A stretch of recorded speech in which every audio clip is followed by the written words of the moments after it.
Bismillahirrahmanirrahim. Assalamualaikum warahmatullahi wabarakatuh.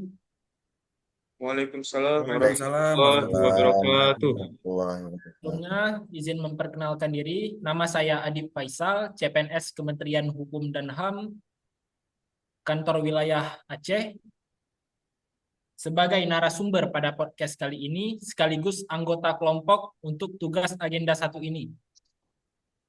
Kali ini kita akan mengadakan sebuah podcast yang berjudul Kebangsaan. Kita akan mendeskripsikan bagaimana kebangsaan itu. Jadi kita memiliki beberapa poin untuk yang akan dibahas pada podcast kali ini.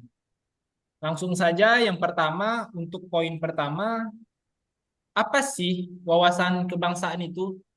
Mungkin langsung saja kita tanya tanggapan dari Pak Ansar Ridwan.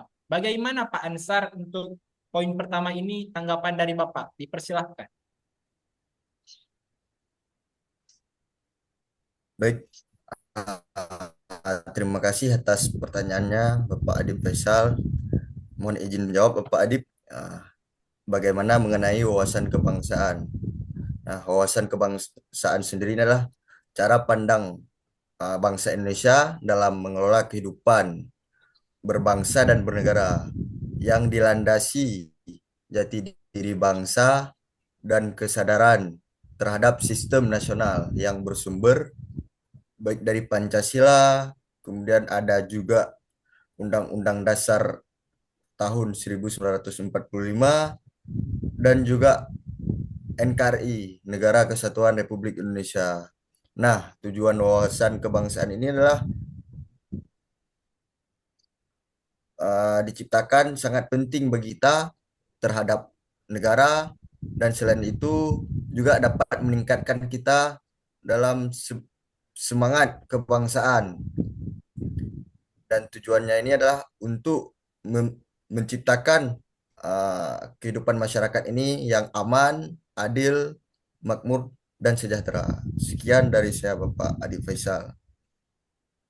Baik, Pak Ansar. Cukup terampil ya Pak Ansar dalam menjawabnya. Mungkin udah sering membahas mengenai wawasan kebangsaan ini. Terima kasih. Untuk poin kedua, bagaimana sih cara meningkatkan wawasan kebangsaan? Mungkin langsung saya tanyakan tanggapan dari Pak Zain Biasuni kepada Pak Zain Biasuni. Dipersilahkan. Baik, Pak Adib, terima kasih sudah bertanya. Jadi, menurut saya, Pak Adib, cara bagaimana kita untuk meningkatkan wawasan kebangsaan itu, ya, ada beberapa hal, Pak Adib. Mungkin salah satunya adalah dengan banyak-banyak membaca literasi tentang kebangsaan ataupun banyak belajar lagi tentang sejarah bangsa kita. Karena dengan begitu kita dapat menumbuhkan semangat juang. Karena dengan kita membaca buku sejarah atau kita mempelajari sejarah bagaimana para pahlawan merebut kemerdekaan bangsa kita dari tangan penjajah dengan bermandikan keringat bahkan berlumuran darah, tentunya kita akan timbul rasa semangat untuk kita bisa lebih mencintai bangsa ini, Pak Adib. Kemudian ada lagi eh, cara yang lain, Pak Adib, yaitu dengan memahami nilai-nilai Pancasila dan juga mengimplementasikannya di kehidupan sehari-hari, Pak Adib. Jadi tidak hanya di dunia kerja saja, mungkin kita nilai-nilai Pancasila ini juga bisa kita implementasikan dalam kehidupan di rumah atau kehidupan sosial di luar pekerjaan, Pak, di dunia pertemanan. Karena sangat penting sekali karena tentunya jika kita berpedoman pada nilai-nilai dasar Pancasila ini, kita dalam keseharian tentunya akan lebih terarah, akan terus berperilaku baik, Pak Adib. Begitu. Kemudian satu lagi Pak Adib, bagaimana cara kita menumbuhkan wawasan kebangsaan itu ya dengan cara toleransi atau adanya tenggang rasa eh, antar antar sesama kita di Indonesia ini Pak Adib. Jadi tidak ada diskriminasi. Tentunya kita tahu Indonesia ini sangat beragam budaya dan juga agamanya. Jadi jangan merasa kita superpower budaya kita dibanding dengan budaya orang lain, karena kita harus satu satu rasa Pak Adib dalam berbangsa dan bernegara ini. Jadi agar kita lebih kokoh dalam berbangsa dan bernegara. Mungkin itu aja Pak Adib dari saya Pak Adib. Baik, waduh, waduh, waduh. Jawaban dari Pak Zen saya pikir cukup bersifat mendeskripsikan ya. Untuk langsung saja kita ke poin 4. Maaf, langsung saja kita untuk ke poin ketiga. Bagaimana sih mengimplementasikan kebangsaan dalam kehidupan sehari-hari kita? Mungkin saya langsung tanyakan tanggapan dari Pak Muhammad Rian Azizi. Kepada Pak Rian Azizi, dipersilahkan. Oke, Pak Adip, terima kasih banyak.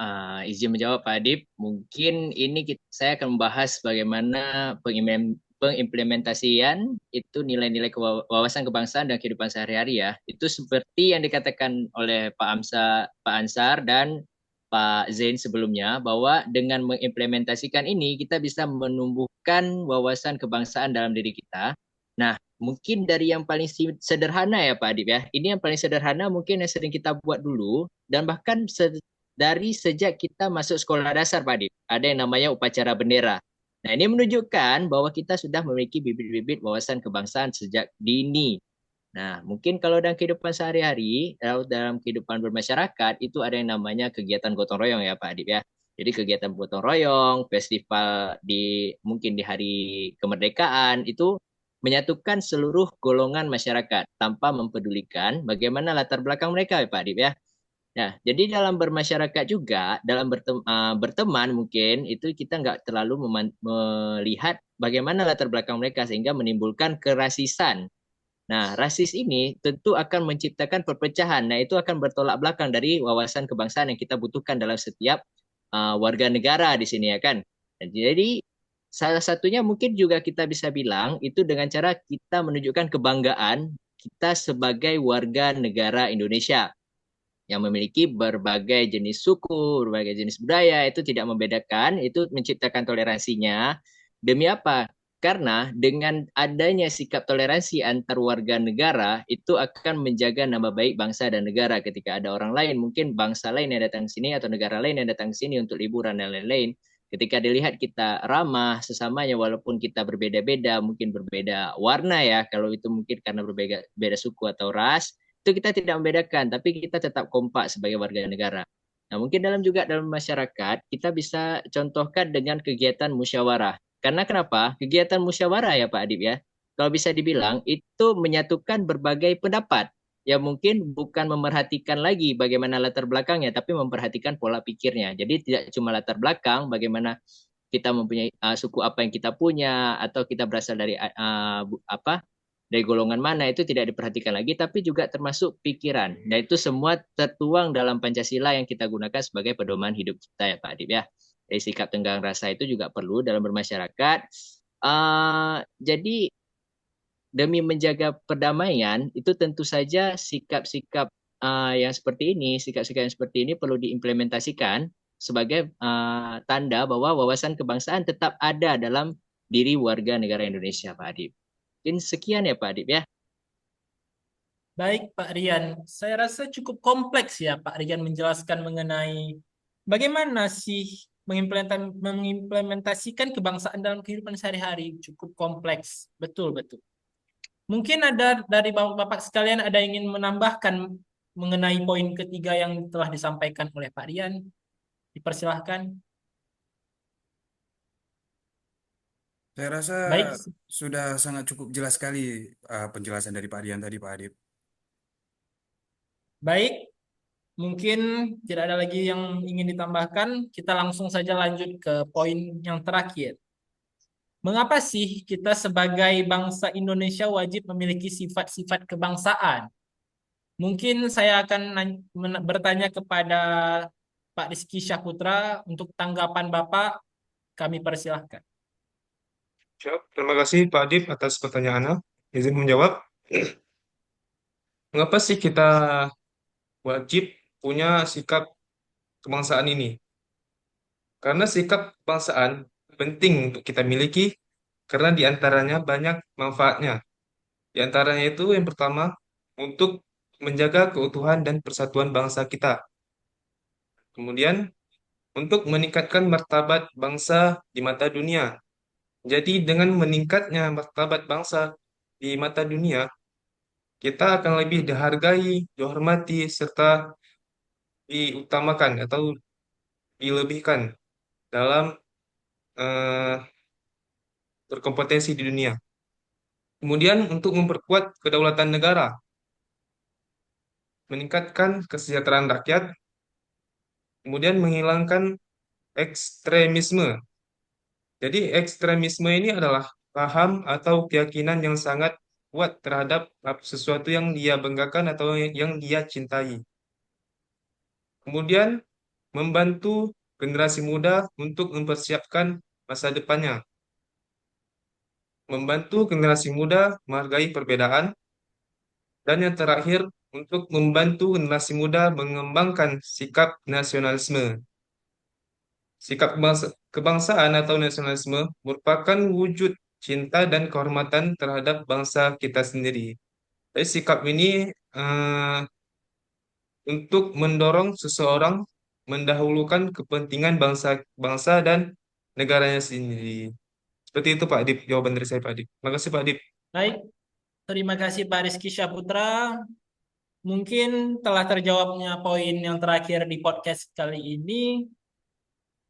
Saya ingin bertanyakan kepada Bapak-Bapak sekalian, mungkin ada yang bisa menyimpulkan ya mengenai 4 poin yang telah dibahas sebelumnya. Dipersilahkan.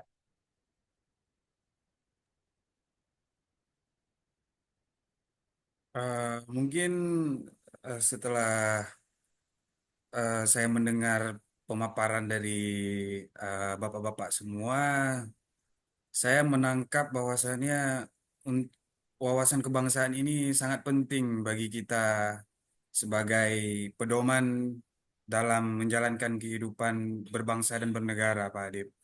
Karena tentunya dengan berpegang kepada nilai-nilai yang baik, kita bisa berperilaku baik dan tentunya akan berdampak baik juga untuk lingkungan dan juga bangsa dan negara ini, Pak Adip.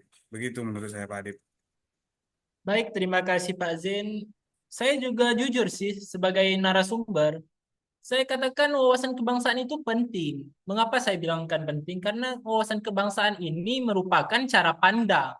Cara pandang bangsa Indonesia mengenai identitas, sejarah, budaya, dan nilai-nilai yang melekat dalam suatu bangsa tersebut.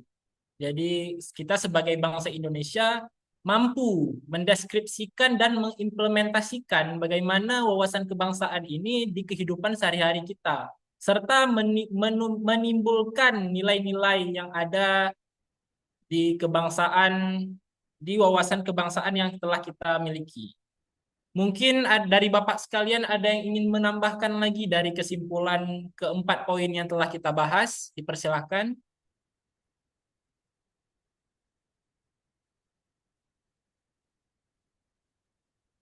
Baik, sepertinya tidak ada lagi yang ingin menambahkan. Mungkin setelah saya memberikan tambahan barusan merupakan suatu akhiran dari podcast kita kali ini. Lebih dan kurang saya mohon maaf. Wabillahi taufiq wal hidayah. Wassalamualaikum warahmatullahi wabarakatuh. Waalaikumsalam Waalaikumsalam. warahmatullahi Assalamualaikum wabarakatuh. warahmatullahi wabarakatuh. Terima kasih Pak Adip, Pak Zain, Pak Rizky, dan Baik, Pak Rian sama-sama Azizi. Bapak-Bapak. Baik, Semuanya terima